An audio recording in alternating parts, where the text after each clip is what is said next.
টাইমকে কোরআন time বানাতে পারি।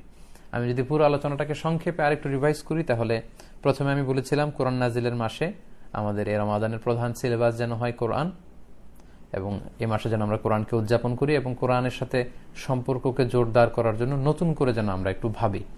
এবং আমরা বলেছিলাম যে সাইয়েদনা জিবরাইল আলাইহিস সালাম শ্রেষ্ঠ ফেরেশতা হয়েছেন কোরআন নাজিল করে, রমাদান শ্রেষ্ঠ মাস হয়েছে কোরআন পেয়ে, কদর শ্রেষ্ঠ রাত হয়েছে কোরআন পেয়ে। তেমনি আমরাও যদি কোরআনের সাথে সম্পর্ককে জোরদার এবং মজবুত করি, আমরা আল্লাহ তাআলার কাছে শ্রেষ্ঠ বান্দাদের কাতারে শামিল হতে পারবো। প্রথমে আমি বলেছিলাম যে তারতিলের সাথে কোরআন তেলাওয়াত করতে হবে। খতমের চাইতে খতমের জন্য উঠে পড়ে না লাগে, গুণগত তেলাওয়াতের মান নিশ্চিত করা, ধীরে ধীরে পড়া তাজভিদের সাথে, যেমনটি আল্লাহর হাবিব সাল্লাল্লাহু আলাইহি ওয়াসাল্লাম থেমে থেমে পড়তেন। তারপর বলেছি যে কোরআন শ্রবণ করা এটা অনেক বড় সওয়াবের কাজ। আমরা বাসায় হালকা আওয়াজে শায়েখদের কোরআনের তেলাওয়াতগুলো ছেড়ে দিয়ে রাখতে পারি। এতে করে আমরা তালাক্কি করতে পারবো, কিভাবে ওনারা পড়ছেন সেটা ফলো করে নিজের ভুলগুলো শুধরাতে পারবো। তারপর বলেছিলাম যে কোরআন শেখা শেখানো দুটি খুব ভালো কাজ, আমরা যেন এটা করি। এবং আল্লাহর হাবিব সাল্লাল্লাহু আলাইহি ওয়াসাল্লাম প্রতি রমাদানে জিবরাইল আলাইহিস সালামকে পুরো কোরআন তেলাওয়াত করে শোনাতেন, জিবরাইল আলাইহিস সালাম ওনাকে শোনাতেন। এবং হাদিস থেকে আমরা জেনেছি সাহাবাদেরকে আল্লাহ রাসূল সাল্লাল্লাহু আলাইহি ওয়াসাল্লাম কোরআন তেলাওয়াত করে শোনাতেন, যেমন উবাই ইবনে কাব রাদিয়াল্লাহু তাআলা আনহুকে শুনিয়েছেন এবং সাহাবাদের কাছ থেকেও কোরআন শুনতে চাইতেন।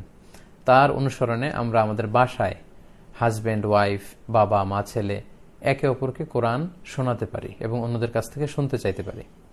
পাশাপাশি আমরা বলেছি রমাদানে কোরআনের কয়েকটি সূরা যেন আমরা মুখস্থ করি, মুখস্থ করার প্ল্যান যেন আমরা করি।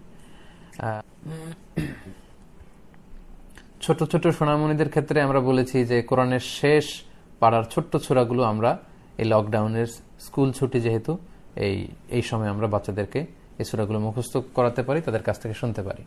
সম্মানিত হাফিজদের উদ্দেশ্যে আমরা বলেছি যে অনেক মসজিদে তারাবির সালাতে লিডিং দেওয়ার সুযোগ না হলেও আমরা ঘরে যাতে এই তারাবির সালাতে লিড দেওয়ার এই ধারাবাহিকতা জারি রাখি এবং বারবার যেন কোরআনকে রিভাইজ দেই, কারণ এক মহামূল্যবান সম্পদ আপনারা হৃদয়ে নিয়ে ঘুরে বেড়াচ্ছেন, হয়তো আপনারা টের পাচ্ছেন না। আর কোরআনকে বারবার রিভাইজ না দিলে সেটা থাকে না, সেটা ছুটে যায়।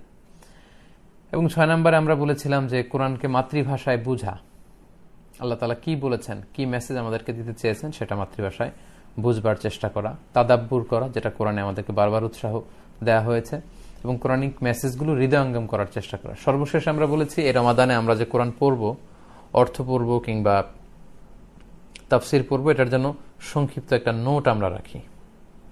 এই বিষয়গুলো যদি আমরা একটু খেয়াল করি এবং কোরআনকে যদি আমরা এই রমাদানের কোর্স, সিলেবাসের কোর্স বানাই, তাহলে কিন্তু সত্যি আমরা কোরআনময় একটা রমাদান কাটাতে পারবো বলে আমি আশা করি।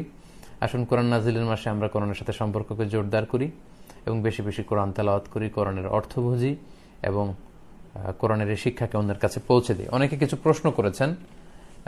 এক ভাই দেখলাম যে কমেন্টসে প্রশ্ন করেছেন যে এই রমাদানে মুসহাফ থেকে তেলাওয়াত করা যাবে কিনা, অর্থাৎ কোরআন দেখে দেখে তারাবি পড়া যাবে কিনা। সেক্ষেত্রে এর উত্তরে বলবো যে হ্যাঁ, কোরআন দেখে তারাবির সালাত পড়া যাবে, যেহেতু তারাবির সালাত হচ্ছে নফল বা সুন্নাহ। সো সুন্নাহ বা নফল নামাজে কোরআন খুলে মুসহাফকে দেখে দেখে তেলাওয়াত করা যায়, কিন্তু ফরজ নামাজে এমনটা করা ঠিক হবে না। স্কলাররা বলেছেন যে ফরজ নামাজে এটা মাকরু হবে, এবং সাহাবাদের সময়ে খুব ব্যাপক প্রচলন এটা ছিল না, এটা তাবি বা তৎপরবর্তী সময়ে এই প্রচলনটা শুরু হয়েছে। তবে আম্মা জান আয়েশা রাদিয়াল্লাহু তাআলা আনহার ক্ষেত্রে একটা বর্ণনা পাওয়া যায় যে ওনার একজন দাস ছিল যিনি তারাবির সালাতে ইমামতি করতেন, আম্মা জান আয়েশা সহ অন্যান্য মহিলারা পেছনে দাঁড়াতেন। সেক্ষেত্রে সেই দাস কোরআন থেকে দেখে দেখে তেলাওয়াত করত। তো এক্ষেত্রে সংক্ষিপ্ত উত্তর হচ্ছে